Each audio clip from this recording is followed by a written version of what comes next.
Rahad Bailarfour Jonathan, 21 ans, mpilomano mandrafitra ny ekipa nationale. Za nanomboka nilomano tamin'ny 7 taona amin'ny 2009 dia nanomboako lomano moa mitovy amin'ireny ankizy rehetra hoe milalao rano sy ohatray. Dia no tafiditra tao dia forcément manay amin'izay hoe tany amin'izay ianao manao compétition fa hita hoe misy potentiel amin'ilay lomano dia izay no nanomboka.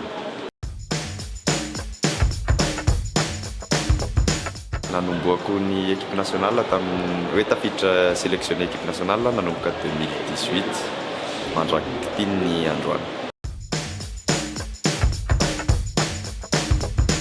Nanomboako compétition internationale 2017 izay nandray anjara tamin'ny meeting de la Réunion.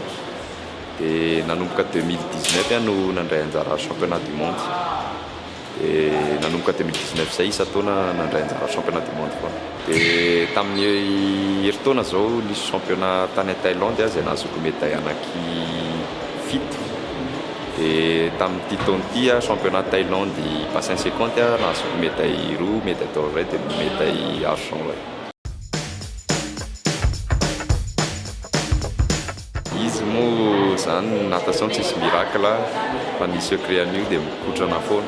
Za zao nandritra ny heritaona zay nanao bi quotidien izany hoe maraina sy hariva foana nikotrana, nanomboka amin'ny 5 maraina hatramin'ny 9 maraina ny maraina dia ny hariva manomboka amin'ny 2 hatramin'ny 4.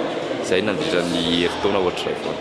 Za manko boursier tamin'ny heritaona, boursier amin'ny FINA.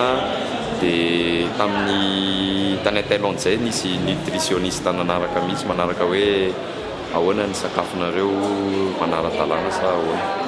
Dia misy mihitsy ka misy manaraka prezako maraina mihinana protéine bebe kokoa dia après entraînement koa ohatra hoe maka protéine kely. En tant que athlète zany nofinofiko dia handray anjara amin'ny Jeux olympiques. Fa nefa raha te handray anjara amin'izay nefa mila soutien avy any amin'ny mila sponsor sy ohatr'izay amin'ny resaka financement ny kotrana sy ny zavatra rehetra.